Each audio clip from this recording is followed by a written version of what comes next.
Hey guys, Infidel 1258 here. Today I just want to do a very short video to demonstrate how easy it is to win at bronze, silver, versus how challenging it is to play at diamond and to extract our shares for your time and attention. I think absolutely diamond and champ have amazing reward. That's great. Love it. I'm going to keep claiming it on my main account, but I'm absolutely going to take advantage of the lower levels too, because with one rental, Yodin for like, I think 114 credits, which is 11 cents for a full 24-hour period. I can come in and I can hit this active focus and I can get a ridiculous number of requests. And I win 19 out of 20 matches. And yeah, I've thrown in a few cards here and there that were from my other account. So you might say, well, it's not fair because you know I don't have those cards to then complement. Maybe that's you know a fair point to raise, but I would just respond by saying, you know, these rentals, like equipping yourself with a deck of cards that would have a few decent would give you a few decent cards is not hard to do. It's really not. And if you need more proof, check out other YouTubers talking on the same issue. There's amazing rewards available at the lowest.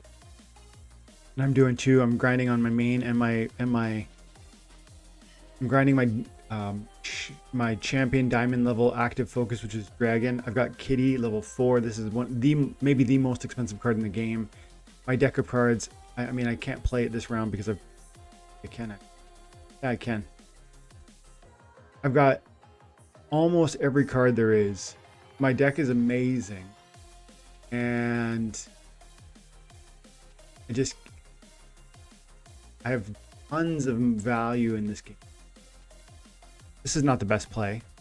Possible that it'll work, but the point is, there's so much more complexity at the higher levels, where not just one splinter has to be excellent, but many splinters. And you're facing real humans with deep understanding of the game and nuanced approaches to battle, all of which really make it challenging to win. So yeah, I'm gonna lose for sure. Challenging, far more challenging at the champion level. Even though I only need 12 out of 30 of I need 12 wins out of 30 games played in order for my champion level deck to receive the daily rewards that are possible. And you might say, oh, that's not that many. And that's true. In some senses, not that many. It's not that many. It's actually really low, in fact, I would say. But the problem is getting a 29 game win streak is also darn near impossible. You know, I've got great cards and I think I'm winning about half. Maybe I'm in this with this losing streak. I probably lost more than half my games in the last 20 games. Conversely, over here with bronze, I probably, out of the last 20 matches, I might have lost 4 games, maybe 3. And it's just easy. Just spam Yodin, or forget about Yodin. It's not just that Yodin's powerful. Yes, of course he is. But if my focus was Earth, I would pick Llama. If my focus was, you know, Dragon, I would pick Kitty. And you can just selectively rent, paying pennies for the low levels best cards in the game, and complementing them with just a few odds and ends that you either rent or that you already have. And you only really need level 1 BCX to compete in all the way up to silver. Like I'm in silver 2 right now. And these are level 1, level 2, level 3, level 1. You know, 1 BCX is enough to really be competitive, so long as you're adding that one key summoner. And it's win, win, win, win, win, win, win. And like, look at this green. There's 2 losses there, 3. I lost 3 games at the last 20 with this approach. And every time I can, I'm just spamming the same thing, with a few exceptions. Like here I ran stretch and sometimes it doesn't work, but for the most part, just it's so easy. Versus, like, look at these decks that I'm losing with. I mean, fair enough, that was not the best. That was a 12 mana cap match, which is not the easiest to throw Kitty out in, and maybe I should have aborted on that. But that's the point. That's the point I'm making. It's like, at this level, you can't just spam a high quality summoner and think it's going to work. And at bronze, you can. Even in low level mana matches, like check out some of these low mana matches. Look at this one. I don't know. I'm not sure what the mana match. Oh, I lost that one. But I have been winning some of these. So hang on. Look at this. This is Radiated Scorch, 1 mana. Chaos Agent, 1 mana. Zenith Archer, 2 mana. Goblin Fireballer, 2 mana. Lava Spider, 3 mana. That is 1, 2, 3, 4, 5, 6, 9 mana on my monsters that I spent, and I won. And I've done that several times. Here, 3 mana, 3 mana. Oh, that was a loss because I put the Lava Spider in the wrong position. That's not uncommon. And it's super easy to do. It's very thoughtless. And again, this is not that I want bronze to get worse rewards. This is awesome because it's going to attract this video, and others like it are going to excite new players to join this game and start getting interested in it, and then buying assets which I own or renting assets which I'm renting, which I'll offer to them. So this is a profit to me. This is a benefit to me. This is a boon to me. But I still think this is not what it was ever intended, and I actually think it's problematic in the sense that we are incentivizing people coming to the game with nothing but $10.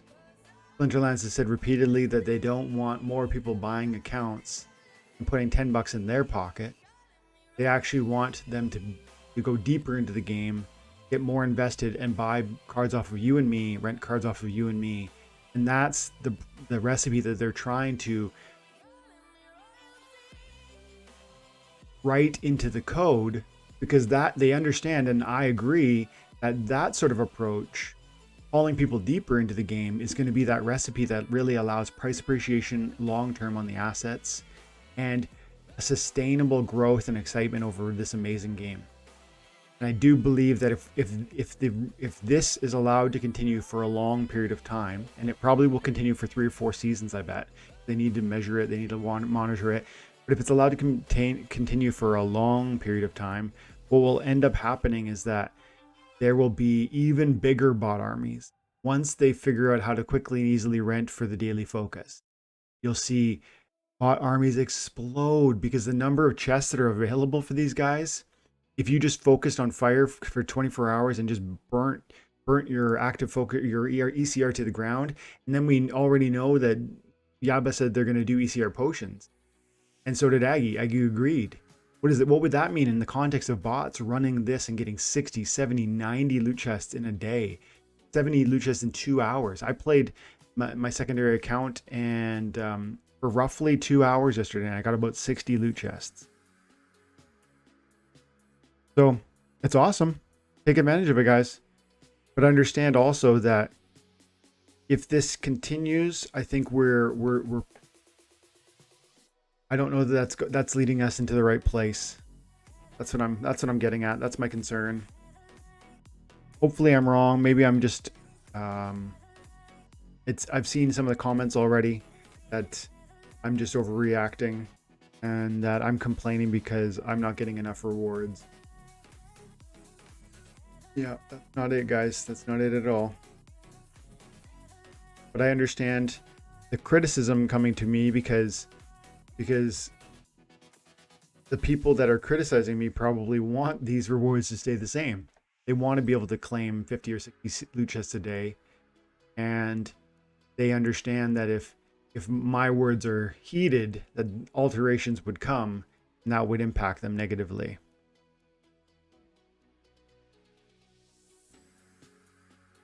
Like, look at this. Level 4 legendary, level 4 legendary, level 4 legendary, level 4 legendary, level 4 legendary, level 8 rare. This is a maxed out deck, and I don't know, maybe I win, maybe I don't. I think I do. Ooh, those misses were gigantic. But man, to buy this one team would cost probably $8,000 US to buy this one team, and there's no way spamming this one team would produce consistent victory. At best, 'cause if I spam this one team, first of all, you can't always do that because of mana requirements. These are not particularly inexpensive cards, mana-wise. And second of all, even if it worked, even if I had enough mana every match to do this, it just wouldn't work because there are too many talented players at this level that would see right through that play and respond accordingly. Whereas when we skip over to bronze, this is not bronze, this is silver. We can come in with one mana, one BCX or two BCX level cards. Even this is a starter card. Just throw a starter card in there every now and then.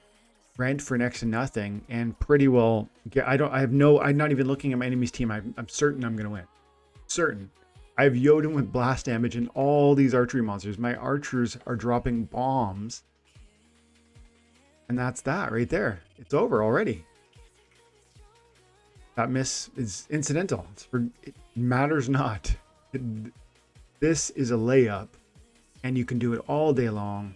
And by the way, you might say, well, you can't do it again next season because you're going to start in silver, and then you'd have to grind up into gold, and that'll be more challenging. That would be true, but I don't have to do that.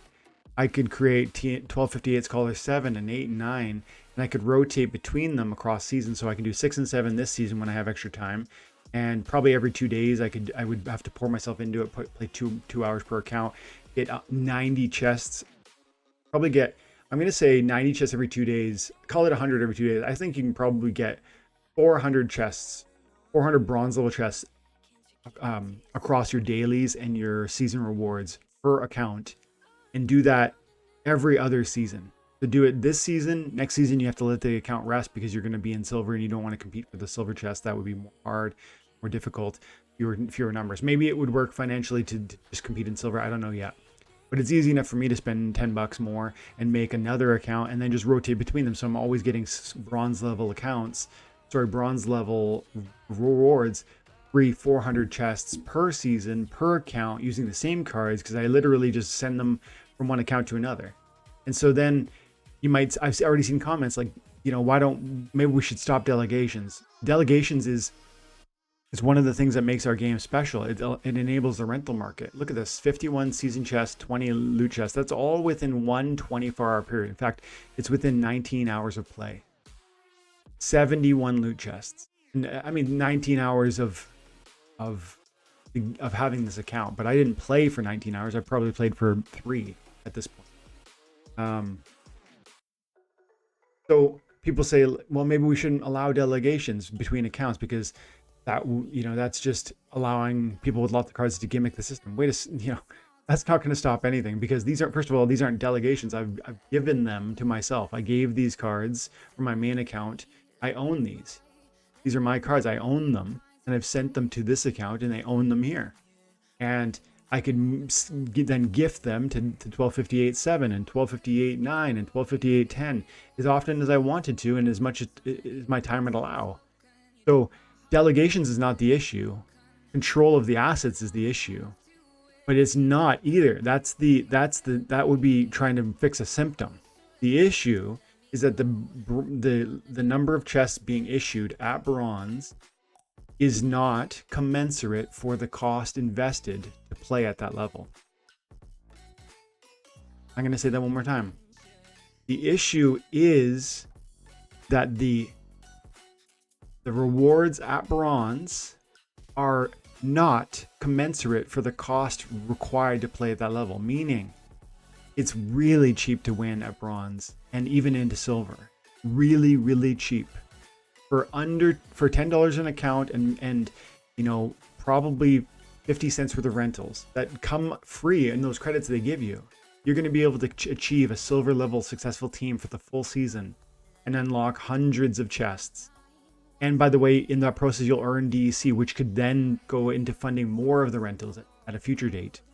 And so it's probably a sustainable model where you just repeat that bronze into silver grind, getting hundreds of bronze chests. And that's for pennies, literally pennies, versus success at champion costing thousands or tens of thousands of dollars. So guys, it's not sustainable. I think it's a mistake. I hope the developers are looking at this and taking it seriously. I'm happy with it.